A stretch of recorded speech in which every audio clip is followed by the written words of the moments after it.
ছেলেরে আমি শেষ বসে আমি দেখতাম চাই আপনার কাছে আমার এই আবদার আপনি কালকে যেন আমার ছেলেরে আপনি জমিন দিয়ে দিন।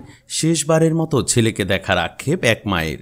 আমরা নির্দোষ, চাকরিতে পুনর্বহাল চাই। খালাস পেয়েও 16 বছরে মুক্তি মেলেনি। আমার বাবা নির্দোষ, আমার বাবার চাকরি ফেরত চাই। আমরা ষড়যন্ত্রের শিকার, আমরা নির্দোষ।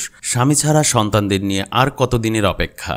এরকম বার্তা ও কষ্টের প্রতিফলন ঘটিয়ে বিভিন্ন প্লেকার্ড হাতে নিয়ে গতকাল বুধবার দুপুরে জেলা প্রেস ক্লাবের সামনে চাকরিচ্যুত বিডিআর সদস্যদের চাকরিতে পুনর্বহাল ও কারাবন্দী নিরপরাধ সদস্যদের মুক্তির দাবিতে নেত্রকোনায় মানববন্ধন অনুষ্ঠিত হয়েছে। বিডিআর কল্যাণ পরিষদের উদ্যোগে এই মানববন্ধনে অংশ নেয় 1.5 শতাধিক চাকরিচ্যুত বিডিআর ও তাদের পরিবারের সদস্যরা।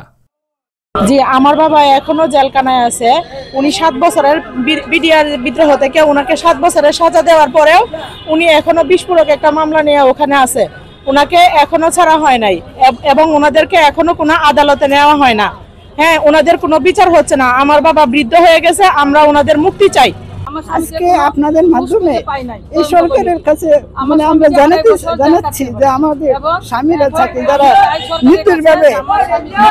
নির্দোষ ছিল কিন্তু চাকরিচ্যুত করেছে তাদের চাকরি আমরা ফেরত চাই এবং যারা জেলখানা বন্দী আছে তাদের 16টা বছর ধরে আমার চাচুকে জেলে আটকে রাখা হয়েছে। আমার দাদু একজন বৃদ্ধ মহিলা, তবু উনি কান্না করতে করতে ওনার 2টা চোখ নষ্ট হয়ে গেছে, তবু তার ছেলেকে দেখতে পাচ্ছে না। এবং আমার স্বামী সহ আরো অনেক ভাইয়েরা যারা বিনা কারণে চাকরি হারাইছে, যাদের বয়সে চাকরি করার কথা তারা সেই বয়সে চাকরি থেকে চলে আসছে। আমরা ছোট ছোট 2টা বাচ্চা আছে আমার, এরকম আরো ভাইদের অনেক বাচ্চা পোলাপান আছে, অনেক পরিবার আছে যারা আমরা অসহায়ভাবে দিন যাপন করতেছি। আজকে যদি আমাদের চাকরি থাকতো তাহলে হয়তো ভালোভাবে জীবনযাপন করতে পারতাম, সুন্দরভাবে চলতে পারতাম। বিডিআর কল্যাণ পরিষদের সভাপতি হাফিজুর রহমান তার বক্তব্যে অভিযোগ করেন 2009 সালের 25 ফেব্রুয়ারির বিডিআর বিদ্রোহের পর শেখ হাসিনা সরকারের নীল নকশায় হাজার হাজার নিরীহ বিডিআর সদস্যকে মিথ্যা মামলায় সাজা দেওয়া হয়েছে। যারা জেলখানা আছে এখানে প্রায় 200 উপরে বিডিআর সদস্য যারা নিরপরাধ প্রমাণিত হয়েছে, অথচ তাদেরকে জামিনের কোনো ব্যবস্থা করা হচ্ছে না। এই সরকার অদৃশ্য কারণে কেন তার নীরব ভূমিকা পালন করছে আমরা আসলে জানি না।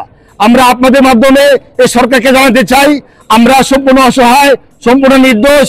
আমরা আমাদের প্রাপ্য পাওনাটুকু আমরা ফেরত চাই, আমরা আমাদের সম্মান ফেরত চাই এবং আমরা রাষ্ট্রের কাজে এবং এই সংগঠনে বিডিআর ফিরে যেয়ে আবার রাষ্ট্র ভূমিকায় রাষ্ট্রের কল্যাণে আমরা কাজ করতে চাই। সরকারি তথ্য অনুযায়ী 18,520 জন বিডিআর সদস্যকে বিনা বিচারে কারাগারে থাকতে হয়েছে। আজও অনেক সদস্য নিখোঁজ এবং অনেকেই বিনা বিচারে মানবেতর জীবনযাপন করছেন। মানববন্ধনে অংশ নেওয়া বক্তারা সরকার ও সংশ্লিষ্ট কর্তৃপক্ষকে দ্রুত এ বিষয়ে পদক্ষেপ নেওয়ার আহ্বান জানান।